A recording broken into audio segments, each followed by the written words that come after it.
आता मी तिगाव पासना जे जात साखरी टोला रोड, त्या रोडवर आहे ना. आता तुम्ही पाहू शकता हा वय सोनेखारीचा बोर्ड ना. सोनेखारी मध्ये मी पण तुम्ही सोनेखारी मध्ये पाहू शकता जो साखरी टोल्याले रस्ता जाते, या रस्त्यामध्ये खड्डे पडल्यात ना. जेथे बनला तिथे हा रस्ता पूर्ण फुटला आहे.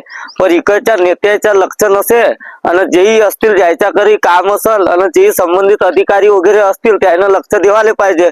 कारण या रस्त्यावर रात दिवस ऍक्सिडेंट होतात ना, पडतात म्हणतात. गाड्याले पैसे लागतात आणि सगळं काही लागते.